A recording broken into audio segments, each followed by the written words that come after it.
Votre bulletin Info-Témis commence ici et maintenant. Cette semaine à Info-Témis, une Témiscamienne d'origine rend hommage à Pauline Marois, Stéphanie Heine devient la nouvelle coordonnatrice de la CDCT, l'Éden Rouge lance une boutique en ligne, on rencontre Ambroise Lick au sujet des grues du Canada et entrevue avec Marc-André Caron des Pirates de Ville-Marie. Bonjour et bienvenue à Info-Témis. Native du Témiscamingue, Chantal Chassé a vu son destin croiser plus d'une fois celui de Mme Pauline Marois. Un hommage qu'elle lui a rendu publiquement se retrouve même dans les mémoires de la première ministre du Québec. En octobre dernier, Mme Chassé a été invitée à l'émission La Semaine des 4 juillet pour à nouveau lui rendre hommage.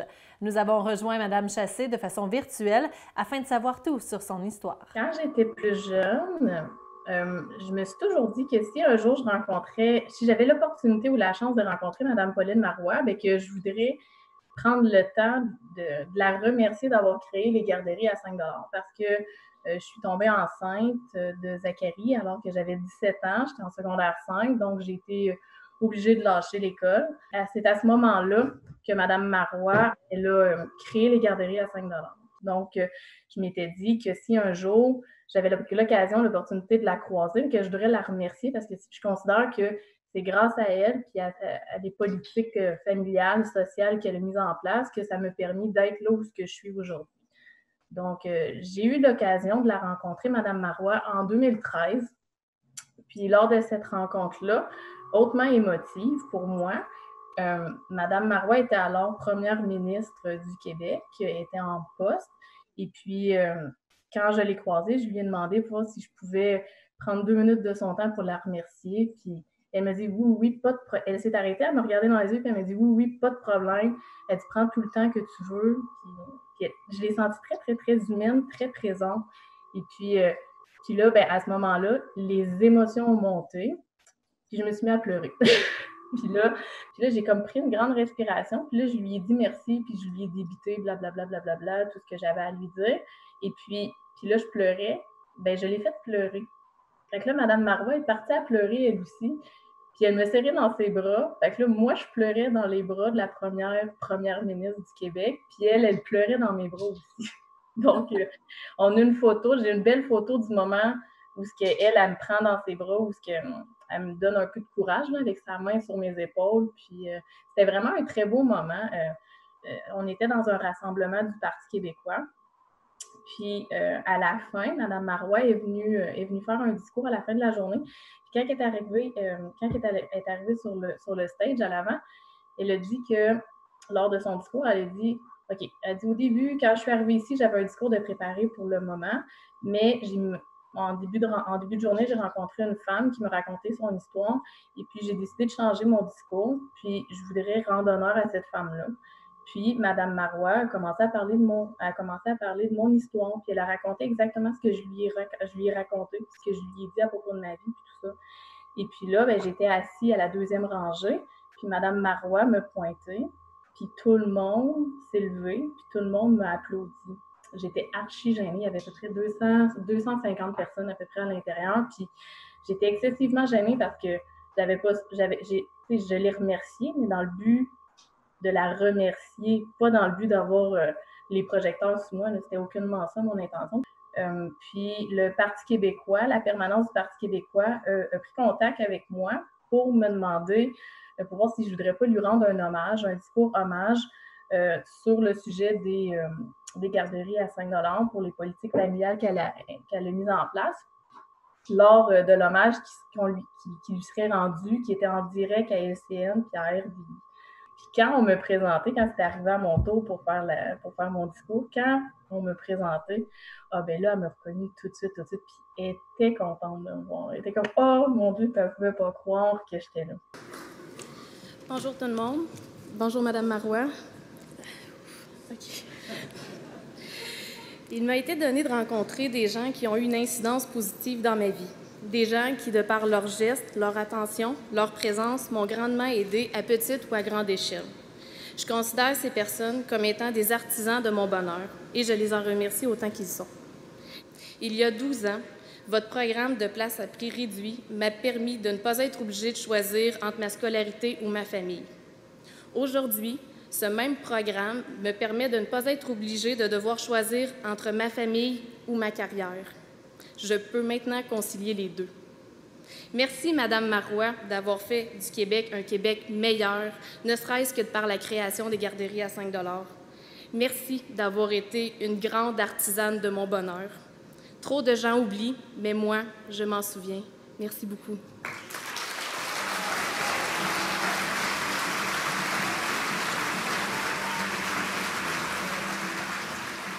J'ai vu Pauline Marois était très, très, très émue par mon discours. Ma présence venait concrétiser, en fait, les bienfaits de ces politiques. Puis ça va toujours me marquer de voir la fierté du mari de Mme Marois quand il l'a regardé. C'était vraiment de toute beauté. Puis là, Mme Marois, elle a écrit ses mémoires politiques où elle revient sur 40 ans de vie politique active qu'elle a fait. Puis je suis le seul hommage, je suis le seul témoignage qu'elle a reproduit dans son livre. Et puis, elle dit que par mon témoignage, je viens concrétiser l'expression engagement politique, que je représente exactement les causes, les raisons pour lesquelles elle voulait s'engager politiquement, c'était pour avoir un impact dans la vie des gens. Puis elle considère que les politiques sociales et familiales, c'est son plus grand succès pour elle à ses yeux. Ou mien aussi, il faut que je l'avoue. Puis elle, c'est ça, fait que pour elle, j'ai le visage de son succès. J'ai été invitée à la semaine des 4 juillet pour présenter un trophée à Mme Marois. Mais moi, il fallait que j'avais comme 30 secondes pour venir dire qu'elle avait eu un impact dans ma vie parce que j'avais 17 ans, j'ai eu un enfant, puis qu'après ça, j'ai pu retourner à l'école, puis que finalement, j'ai eu 4 enfants au total. Puis jumelé avec tout le stress, c'est pas si évident que ça. Là. Mme Marois, ses politiques qu'elle a instaurées il y a 15 ans, une quinzaine d'années, me permis d'envisager avec mon conjoint de l'époque de fonder une famille, d'avoir d'autres enfants, et ça sans avoir à choisir entre ma carrière et ma famille. J'ai pu concilier les deux au même titre que par le passé. J'avais pu concilier études et mon bébé. Maintenant, avoir un enfant, décider de fonder une famille ne devient plus un obstacle infranchissable dans nos désirs. Les femmes peuvent maintenant garder le contrôle sur leur vie. C'est oui, je peux maintenant concilier les deux. C'est pas facile, là. C'est pas facile d'avoir des enfants, c'est pas facile de travailler, c'est pas facile pour personne, mais au moins, c'est plus un obstacle infranchissable. On peut le faire, on peut l'atteindre. À la blague, je dis toujours, faites attention qui vous remerciez dans la vie parce que vous savez jamais où est-ce que ça peut vous amener. Nouvellement arrivée en poste comme coordonnatrice de la Corporation de développement communautaire du Témiscamingue, la CDCT, Stéphanie Hein témoigne à la caméra de TV Témis ce qui l'a motivée à vouloir relever ce nouveau défi. Elle nous dévoile quels seront ses premiers défis à relever ainsi que la couleur qu'elle souhaite donner à l'organisme. Un beau défi puisque la CDCT est un regroupement d'organismes communautaires qui a pour mission la consultation, la concertation et la mobilisation de ses membres pour la défense de leurs intérêts et la promotion de l'action communautaire. Au total, plus d'une vingtaine d'organismes communautaires du Témiscamingue, dont TV Témis, font partie du regroupement de la Corporation de développement du Témiscamingue. Quand j'ai vu la description de poste, je trouvais que ça correspondait vraiment à mes intérêts et à mes champs de compétences. Là, ça parlait de concertation, d'animation de groupe, de planifier, d'organiser des événements, des formations, etc. Donc, c'était vraiment toutes des choses qui m'intéressaient. Puis en plus, c'était dans le monde communautaire, là, donc un milieu que j'aime beaucoup. Moi, je veux beaucoup apporter la couleur que les membres vont vouloir lui donner. La CDC, c'est vraiment au service de ses membres. Donc vraiment, les orientations de la CDC vont être basées sur les besoins des membres. Puis si la question est plus personnellement, un peu comment... c'est sûr que ma personnalité, j'ai une personnalité qui est posée, j'aime ça chercher le consensus, J'aime ça baser mes décisions sur des faits, d'avoir un portrait global d'une situation, etc. Donc ça, c'est des traits qui font partie de ma personnalité. Puis j'imagine que ça va teinter aussi ma façon de coordonner la CDC. Mais au niveau des grandes orientations, c'est sûr que c'est basé sur les besoins des membres. J'étais habituée de faire du multitâche, mais là, il y a particulièrement beaucoup de multitâches à faire. Donc, il faut vraiment s'approprier les dossiers, s'approprier le vocabulaire, tout en faisant des représentations et tout le côté aussi plus technique, administratif aussi qu'il faut gérer à travers tout ça. Et à travers ça, ben, il y a les membres, donc il faut informer nos membres, il faut être à l'écoute de leurs besoins. Et là, il faut comme que je priorise aussi un peu tout ça là-dedans. Donc, c'est un petit peu ça le défi, là, c'est d'être capable Malheureusement, je suis pas capable de tout faire en même temps. Ce que j'aimerais faire direct au début de mon mandat, il faut que je l'échelonne dans le temps. Là, puis c'est ça qui est quand même le défi. Ben, en fait, heureusement, j'arrive de la stratégie en persévérance scolaire. Donc, il y a quand même certains membres de la CDC que je côtoyais aussi dans mon ancienne vie. Donc, heureusement, j'en connaissais quand même quelques-uns. Je dirais que grosso modo, de nom, je connais pas mal tout le monde avec un petit peu le mandat. Là, ce qui me reste à approfondir, c'est vraiment spécifiquement qu'est-ce qu'ils font, puis associer des visages à chaque organisme, et pas de juste savoir la description, mais de savoir vraiment comment que ça se passe chez eux, comment ça se passe dans leur milieu. Et je me suis planifié ça là, pour janvier prochain. Là, je veux faire la tournée des membres. Là. Je veux vraiment toutes les rencontrer individuellement et vraiment apprendre à les connaître plus personnellement, vraiment mettre des visages sur les organismes, puis les connaître de l'interne. Puis mon autre stratégie, ben, le plus possible, là, je vais essayer de participer aux AGA. Donc, apprendre à connaître c'est qui les conseils d'administration de ces organismes-là et de connaître un peu plus tout le côté, là, justement, le rapport annuel, là, ça nous fait un bon bilan des activités que les organismes font. Donc, le plus possible aussi, je vais essayer de participer aux AGA des membres dans la prochaine année. Ben, en fait, le milieu communautaire, ben, il est super important.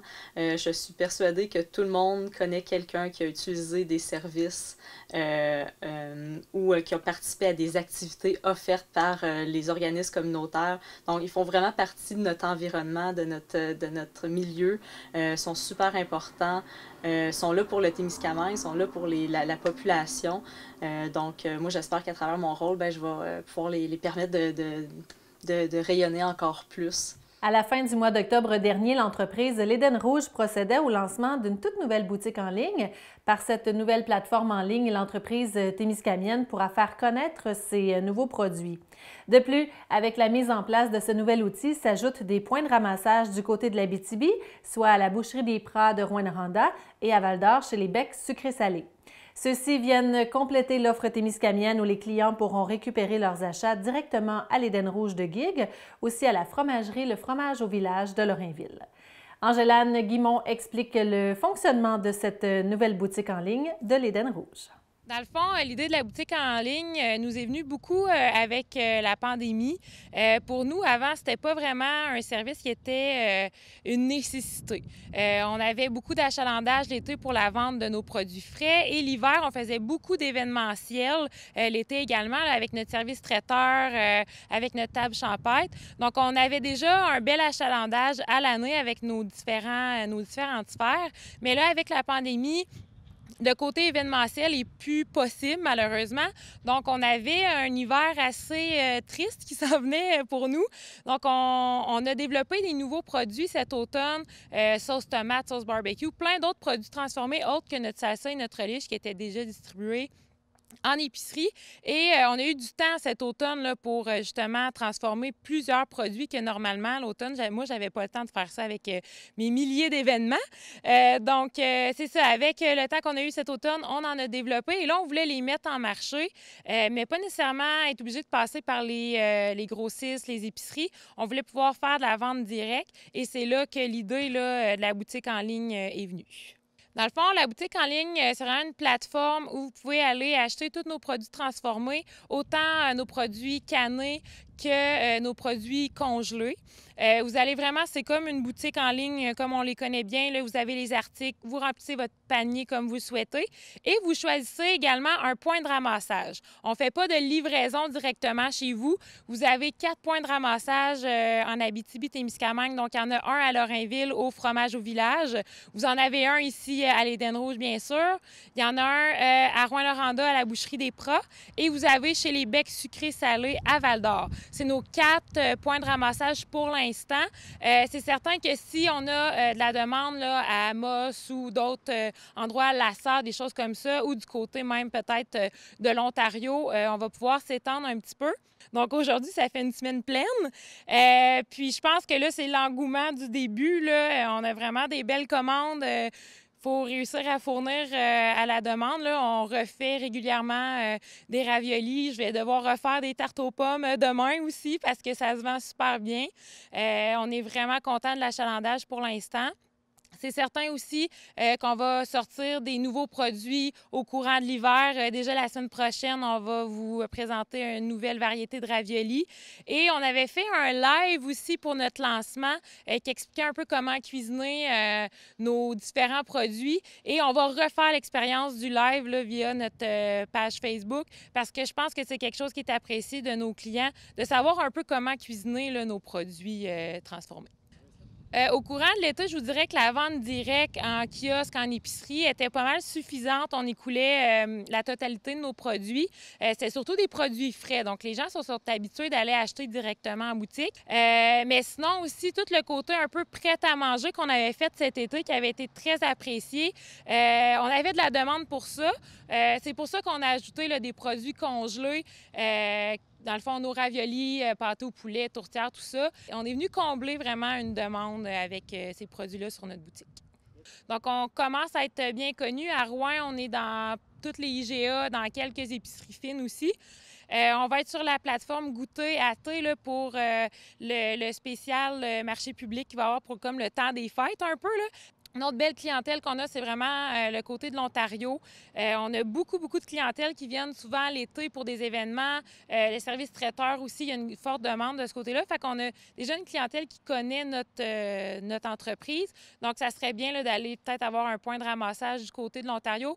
Étant donné aussi qu'il n'y aura pas de marché public, marché de Noël à New Lescott cette année, c'était vraiment une belle fin de semaine de vente pour nous dans le temps des fêtes. Donc, on va peut-être essayer d'aller retrouver nos clients là, via un point de ramassage en Ontario. Le vaste territoire du Témiscamingue, qui regorge d'immenses champs et d'étendues d'eau, est un endroit idéal pour certaines espèces d'oiseaux qui s'arrêtent chez nous lors de leur long périple vers le sud. Parmi ceux-ci, la grue du Canada a retenu notre attention. Il s'agit d'un grand échassier qu'il est possible de voir en grand nombre dans certains champs de la région, surtout à l'automne. Nous avons rencontré le biologiste Ambroise Lick qui a accepté de nous parler des spécificités de cette espèce d'oiseau qui fait le bonheur des ornithologues amateurs du Témiscamingue.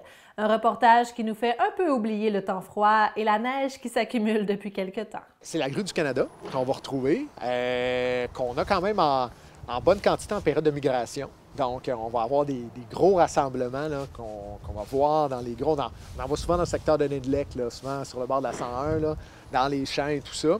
On va beaucoup en avoir aussi en Abitibi. C'est un oiseau, c'est un très bel oiseau qui, des fois, donne des maux de tête aux agriculteurs parce qu'ils vont aller dans les champs puis ils vont manger beaucoup des récoltes, surtout des récoltes de céréales, là, dans l'orge, des choses comme ça. Là, il peut y avoir des gros dommages au niveau des cultures. C'est un oiseau qui est protégé par la loi, qu'on ne peut pas chasser, comme, mettons, la bernache du Canada. C'est un oiseau, par contre, qui, au niveau de certaines populations, qui a augmenté de façon importante. Puis, par contre, ça a été une espèce d'oiseau qui a eu ses lots de problèmes en termes de conservation. Fait que c'est pour ça que le Service canadien de la faune, celui qui gère un petit peu ce volet-là, c'est Jérôme Fédéral, est hésitant à réouvrir la chasse malgré justement les pressions là, des agriculteurs. T'sais, on peut en avoir là, plus d'un millier, c'est vraiment pas rare. Fait que quand ça rentre dans un champ, ce gros nombre d'oiseaux-là, ben ça peut faire du dommage parce que ça mange beaucoup. J'ai même ma conjointe qui a des producteurs de pommes de terre qu'elle aide, me disait qu'il y a même eu des cas de grues qui ont été mangées dans des champs de pommes de terre. Fait que là, les grues rentraient dans les champs de pommes de terre qui étaient prêts et mangeaient les patates. Ils sortaient les patates du sol. Fait que c'est quand même vraiment particulier, là. Moi, j'aurais jamais cru qu'une grue aurait mangé les patates. Mais effectivement, il y a eu des dommages quand même significatifs pour la culture du producteur de pommes de terre. Fait que la grue, des fois, c'est ça. C'est comme bien des espèces qui, oui, tu sais, par nos actions, par notre occupation du territoire, on va apporter des problèmes pour bien des espèces au niveau de la conservation. Il y en a plusieurs qui disparaissent, sont en situation précaire et tout ça. Mais il y a d'autres espèces qui vont réussir à s'adapter justement à ces nouvelles conditions-là. Puis, par exemple, comme la bernache qui va aller dans les champs ou la grue du Canada qui va aller dans les champs. Donc, il a su un peu aller profiter. Puis là, nécessairement, on se retrouve un peu en compétition avec ces espèces-là pour nos autres usages qu'on fait du territoire. La grue du Canada, on va en voir un petit peu niché. C'est pas rare là, qu'on voit des nichés de grues. Moi, j'en ai déjà vu en forêt, là, justement. Dans le secteur, mais souvent, ça va être beaucoup plus au nord. On va voir des plus grosses quantités de grues. Et bien, la grue, qu'est-ce qu'elle fait? C'est qu'elle part du nord et elle s'en va vers le sud pour l'hiver. Donc, elle va aller migrer. Et bien, nous, on l'a comme en passage. C'est pour ça que c'est des gros groupes aussi. Dans l'été, on peut en avoir. À l'occasion, on peut en voir des grues. Il ne faut pas la confondre avec le grand héron aussi, là, qui est à peu près de la même taille. Hein. C'est des oiseaux assez hauts, des grands échassiers. Puis, bien, la grue, ce qu'on peut facilement reconnaître quand elle vole, elle va avoir son cri caractéristique là, qu'on reconnaît bien, mais aussi, vous allez voir le long cou à l'avant, comparativement à un grand héron. Lui, il va voler avec le cou plié, donc ça fait comme un petit slinky. Puis la grue du Canada, elle va voler avec le cou droit. Fait que des fois, ça nous permet de la distinguer assez facilement. Aussi par rapport à l'outarde, elle vole beaucoup plus lentement. C'est un oiseau qui est plus gros que l'outarde, plus grand que l'outarde, qui peut avoir jusqu'à 2 mètres et quelques d'envergure d'aile, donc c'est quand même assez gros. Pour compléter, mettons, c'est une espèce qui va rester en couple, donc un peu, encore une fois, comme la bernache, ça va être une espèce qui va être fidèle dans le couple et qui va avoir à peu près, là, habituellement, elle va faire à peu près 2 œufs. C'est pas comme d'autres espèces, là, comme mettons le harle couronné, là, qui est une autre espèce de canard qu'on va retrouver, qui ressemble à des canards sur les plans d'eau, et qui va avoir des très grosses portées. Là. Des fois, on est en canot, là, puis on voit ça, là, le harle, d'autres personnes l'appellent le bexy, là, qui va avoir là, toute une tralée de jeunes qui suit. Pour la grue du Canada, c'est pas le cas. Ils vont avoir peut-être 2 jeunes par année. Elle va se nourrir, là, comme on a dit, beaucoup plus. Elle va se nourrir, c'est certain, du grain, tout ça, mais en nature, elle va aller vers plantes, grains et autres. Elle est assez diversifiée au niveau de son alimentation pour la grue. Puis, c'est ça. C'est un oiseau qui va être migrateur et qui va quand même... qui a eu des problèmes dans le passé, qui a été chassé et tout ça, qui a eu des problèmes de population, qui là, pour certaines populations, on voit une recrudescence là, à bien des endroits, mais il y aura encore des populations qui seraient problématiques, d'où un peu l'hésitation d'ouvrir la chasse. Après un retour sur la glace le week-end précédent du côté de Témiscamingue, les Pirates de Ville-Marie étaient de retour devant leurs partisans les 13 et 14 novembre dernier pour 2 matchs hors concours. Toutefois, COVID-19 oblige, la formule adoptée pour les matchs est loin de ce à quoi les amateurs de hockey sont habitués. Tout d'abord, les matchs étaient divisés en 6 périodes de 10 minutes avec un maximum de 10 joueurs présents sur le banc. Les matchs étaient d'ailleurs disputés sans mise en échec. Au terme de ces 2 rencontres contre leurs rivaux de la 101, les Titans de Témiscamingue, les hommes de Marc-André Caron ont récolté 2 victoires. Un triomphe de 7-1 dans le match de vendredi et de 7-5 le lendemain. Plusieurs joueurs différents se sont signalés lors du week-end. Notons la belle performance du trio formé par Charles Desilets, Olivier Lamotte et Arnaud Chauny. Et du point de vue défensif, notons l'apport du nouveau venu Marc-André Réel qui stabilise encore davantage la ligne bleue déjà solide avec la présence de joueurs comme Maverick Tremblay et Samuel Poirier. Finalement, devant le filet, les Pirates pourront compter sur 3 gardiens de but de haut calibre.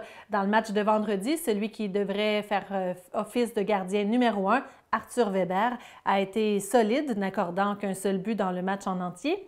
Et le lendemain, les gardiens Émile Beausoleil et Louis-Philippe Beaulieu se sont partagés le travail, menant leur équipe à la victoire. Notre journaliste Francis Prudhomme a rencontré l'entraîneur-chef Marc-André Caron au terme des 2 rencontres.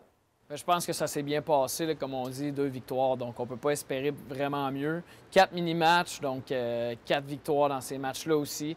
C'est sûr que ce soir, ça a été un petit peu des hauts et des bas. On a vraiment commencé fort, on était dans notre système, on travaillait bien. On a pris une avance de 3-0, puis après ça, on a pris des mauvaises habitudes. Mais par la suite, ça s'est replacé tranquillement, pas vite.